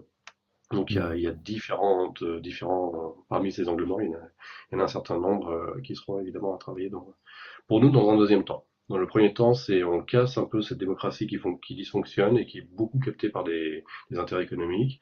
On redonne la parole à la population, même si c'était une petite partie de la population, mais on essaye d'avoir l'ensemble des angles de vue et l'ensemble de l'information disponible sur un sujet, de façon à avoir des recommandations, des propositions, voire des lois qui soient mieux éclairées et qui ne bénéficient pas qu'à une oligarchie. À ce stade, on va bientôt rentrer dans les 10 dernières minutes, mais je pense qu'on a encore des questions. Moi, ce que je propose, c'est que généralement, le dernier quart d'heure, on le consacre à se partager des ressources, des films où on se dit, tiens, ça vaut vraiment le coup de dire, allez voir ça, des livres, où on se dit, ça vaut vraiment le coup de lire ça. Peut-être qu'on peut faire ça dans le chat pour ceux qui veulent. Et on continue les questions-réponses jusqu'à 10h30. Je vois que Anaïs, tu levais aussi la main pour continuer la discussion. Oui, je disais juste, je me disais, par exemple, sur l'exemple des personnes racisées, est-ce que la priorité pour pas faire de discrimination, ce serait pas de poser cette question directement aux associations qui portent ces thématiques-là pour que eux puissent répondre de comment inclure ces populations sans que ça soit discriminant. Et après, moi, il me semble que si on pose pas ces trucs-là dans des conventions citoyennes, que ça soit la parité, le racisme ou les questions de différences sociales, etc., et qu'on les imbrique pas dès le départ, on va retourner dans les mêmes schémas, en fait, où on se retrouve toujours avec, entre guillemets, alors je fais une grosse caricature, mais les hommes blancs de plus de 40 ans qui décident pour tout le monde de tout ce qui se passe en position de sachant. Et je trouve ça hyper nécessaire, surtout dans des fonctionnements comme ça qui veulent mettre la parole citoyenne en avant, de commencer par, à chaque décision, à chaque réflexion sur une thématique, de commencer par demander aux personnes concernées d'être là, d'assister, de parler et de pas être dans la peur en fait, faire des erreurs de discrimination ou de racisme ou de sexisme, etc. Ça va toujours arriver, surtout si on donne pas la parole à ces personnes-là. Et je pense que c'est une priorité de construction dès le départ, sinon on va reproduire des schémas. Voilà, c'était un avis. Alors, blanc, c'est très probable, hein, malgré tout. Il y a des critères d'âge et de genre qui sont pris en compte dans le tirage au sort. Donc, a priori, ça c'est le vieux mâle blanc. Il y aura le blanc, mais il y aura peut-être pas le vieux mâle.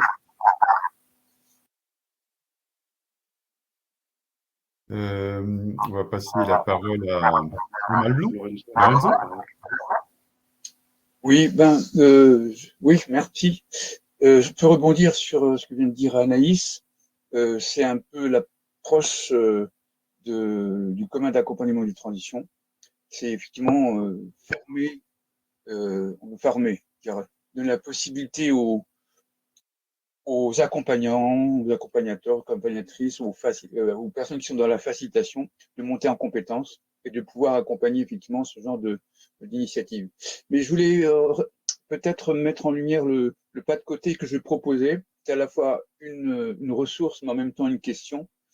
Savoir simplement dans les formats qui sont proposés lors des conventions, est-ce que la dimension, dirais-je, du corps, et c'est là tout l'intérêt de l'approche de Patrick Villeray, est explorée. Je ne sais pas si tu connais cette démarche qui est très proche des débats mouvants, on pourrait dire, mais qui est un peu plus évoluée. Alors, non, on n'est pas. En fait, on a eu un peu de formation en EducPop ou d'autres types de dispositifs de dialogue, le consentement, etc. Je mets ça dans un gros sac, hein, pour dire qu'on n'est pas spécialiste de la question et que du coup, on s'est pas intéressé à travailler les mécaniques de dialogue et de délibération dans les conventions. Mais ça, c'est parce que on s'en sent pas la capacité. Mais il y aura aussi un travail à faire parce que d'une part, actuellement, les opérateurs, je dis ce terme-là, dessin, qui accompagnent le panel, ça reste les usual suspects, c'est-à-dire mission publique, qui sont quasiment dans toutes les conventions citoyennes. Est-ce que c'est une bonne chose? Je ne sais pas, probablement pas. Il y a peut-être un manque de diversité, un manque de variation des outils. Ça, je suis pas en capacité de juger. Et chez nous, on s'est dit, là, on ne sait pas. Donc, on attaque les conventions citoyennes d'une certaine façon, sur l'aspect procédural et notamment son lien à la décision. Mais sur le mécanisme de débat, de discussion, de délibération, là pour l'instant, on est trop démunis pour être prescripteur d'une quelconque proposition. Par contre, on est preneur d'outils et de travaux sur le sujet, parce que justement, on n'est pas équipé.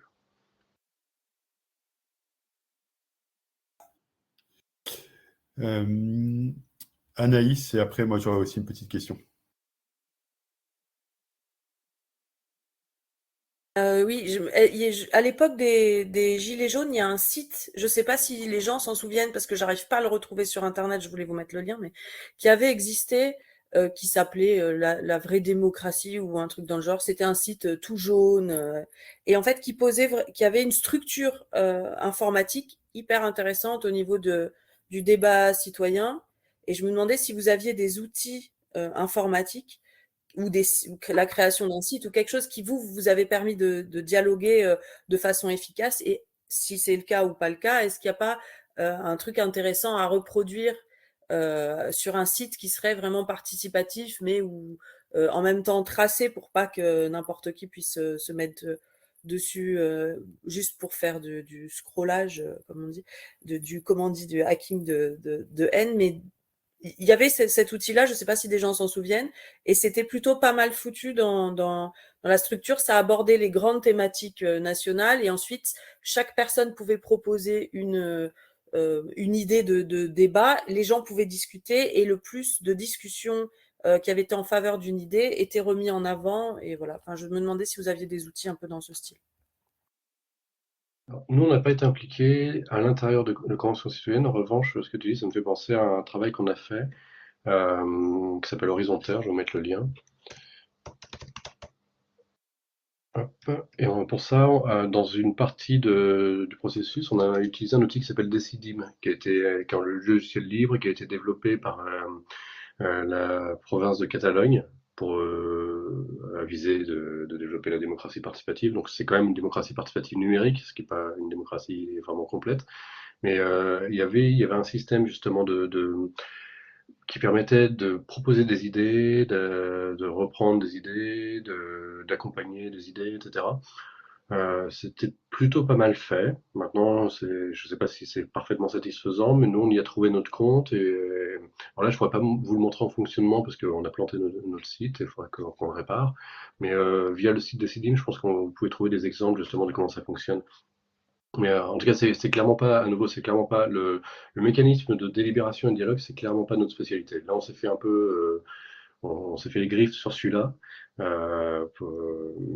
voilà, c'est notre limite. Hein, enfin, c'est une de nos limites, c'est que on s'intéresse au dispositif, mais la cuisine interne, là, on est en dehors de nos compétences. Quoi. Merci pour ces ressources. Peut-être une question intéressée, parce que cet après-midi, il y a une autre visio sur le plaidoyer autour des démocraties locales. Et tu parlais tout à l'heure d'une des vannes qu'il fallait ouvrir, qui était le droit à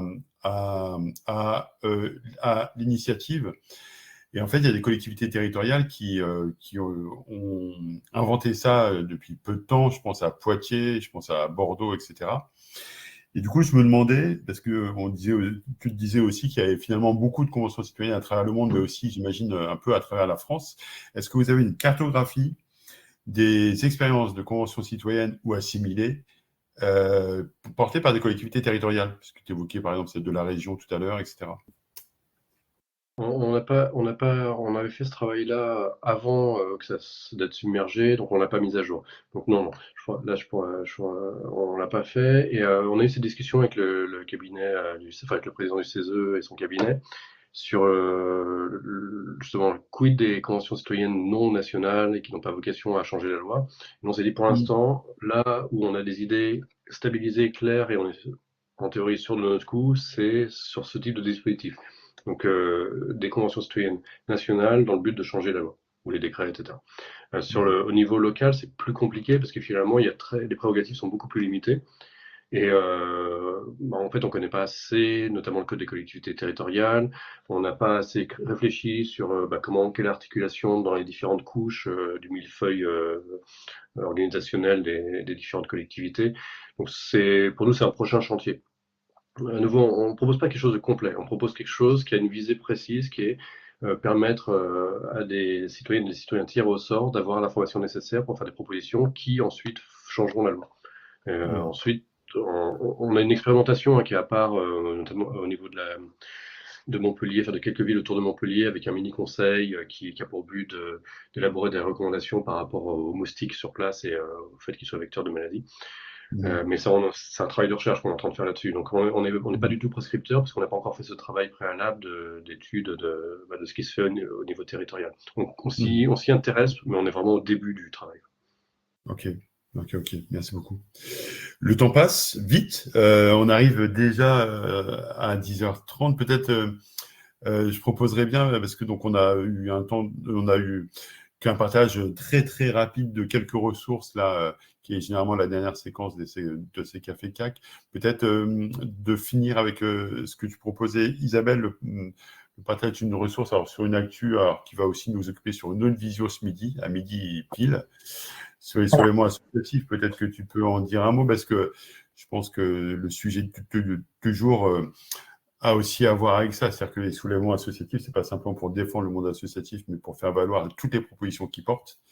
Et celle-là, on a une particulièrement intéressante, quoi. Donc, peut-être on peut te laisser la parole pour finir.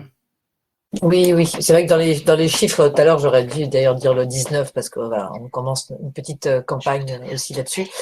L'idée, c'était de dire effectivement entre la fin de l'année, les restrictions des libertés associatives et les coupes budgétaires annoncées au début d'année et au moment du projet de loi de finances, Enfin, il y a beaucoup d'associations qui ont été quand même, qui voient de plus en plus diminuer leur capacité à agir, quoi, que ce soit financièrement ou sur les libertés.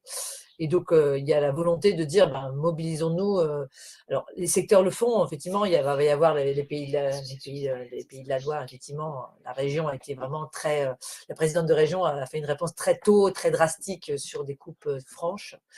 Mais il y a plein de structures où, par le culturel s'organise pour faire des manifestations, il y a sectoriellement l'insertion par l'économique aussi, etc. Mais ce qu'on avait proposé, ce qu'on est plusieurs associations à porter, c'est de dire, essayons de nous mobiliser au moins tous ensemble et de rendre visible notre capacité à faire et à se mobiliser. Avec une première étape, on s'est filé là le 1er juillet. Voilà. Et on essaie de se faire des petits vidéos tous les 15 jours. Je vous ai remis les liens, donc notamment à midi. Et pour que les associations vraiment prennent conscience et fassent remonter leurs alertes, on va commencer lundi prochain, au moins sur les réseaux sociaux. Donc merci à tous et tous de relayer quand vous verrez les visuels de la campagne Un jour, une asso, une alerte, de faire suivre. Parce qu'en fait, l'idée, il s'agit vraiment de rendre visible et que les médias puissent le reprendre et que ce soit vu. Parce qu'en fait, les associations, elles sont dispersées, elles sont dans plein de secteurs, dans plein de lieux. Et elles sont un peu invisibilisées. Enfin, quand on est en secteur associatif, on en entend parler, mais pas forcément tout le monde. Et certaines associations souffrent un peu en silence, donc on trouve important qu'il y ait une visibilité commune. Donc une petite vidéo cet après-midi pour s'organiser sur la mobilisation du 1er juillet et une campagne, un peu de communication. De midi, je ne sais pas ce que j'ai dit, non. Et une campagne qui commence le 1er juillet. Voilà. Je vous ai mis les liens là dans le chat, ils sont aussi dans le pad. Il est 10h31. Anaïs, peut-être une dernière prise de parole, et puis après, on va te remercier, Glenn, pour cet exposé éclairé et éclairant. Vas-y, Anaïs. Est-ce qu'il y a déjà, ou est-ce que ce serait pas judicieux d'avoir une espèce de ligne d'ambassadeurs, en fait, par département, par commune et tout ça, pour relier ce type d'informations? Est-ce que ça existe déjà? Est-ce que vous avez des référents ou des choses qui pourraient permettre de développer cette ligne? Tu parles de manière générale pour les conventions citoyennes ou pour les infos du CAC? Pour les deux, en fait, d'avoir à chaque fois un système de. Il y a une initiative et par département, on met ou par région, je sais pas, et que ça redescende à chaque fois comme ça. Ouais, alors justement, oui, on y travaille avec cette notion de correspondants locaux pour le moment. Donc, on peut tout à fait en parler. Le mieux, c'est que tu nous laisses le mail et on en parle parce que effectivement, c'est un truc qui se construit. Et nous, on n'a pas. Nous, on est vraiment tout petits. On est très mauvais pour mobiliser nos adhérents. Donc, je pense qu'on a beaucoup d'adhérents franciliens et beaucoup de personnes du monde de la recherche qui sont assez peu, voilà. On ne sait pas faire, on n'a pas. Et on aimerait bien avoir, mais. Du coup, Anaïs, je t'envoie une info un peu spécifique sur le sujet. Glenn, grand merci. C'était, c'est super riche et super, comment dirais-je, par rapport au temps qui court, qui incite souvent au pessimisme. C'est quand même pas mal d'avoir un focus sur ce type d'initiative là. Et du coup, je pense que, alors nous, ça va nous permettre de constituer un petit dossier documentaire dans un premier temps, puis surtout de rester au taquet le plus possible sur la manière dont on essaye de participer aussi à cette dynamique-là au niveau du CAC. Donc voilà, ça me semblait super utile. Merci beaucoup à tous et à toutes. On essaie de vous envoyer les ressources à SAP. Et puis on se dit rendez-vous pour le prochain Café CAC. Donc c'est le 2e mardi du mois. Il est très probable, c'est pas encore confirmé, que le prochain au mois de juin soit une carte blanche à un collectif dont le nom m'échappe, c'est le collectif carrément anti-terrain, qui est ce collectif qui s'élève contre ce que met en place Pierre-Louis Thérin, ce philanthrope qui finance massivement les mouvements d'extrême droite et réactionnaires. Et on leur laissera la parole sur le prochain Café CAC. A priori, c'est en train d'être confirmé. Merci beaucoup, merci à tous, merci Glenn. Bonne journée, à très vite. Bonne journée. Salut, merci.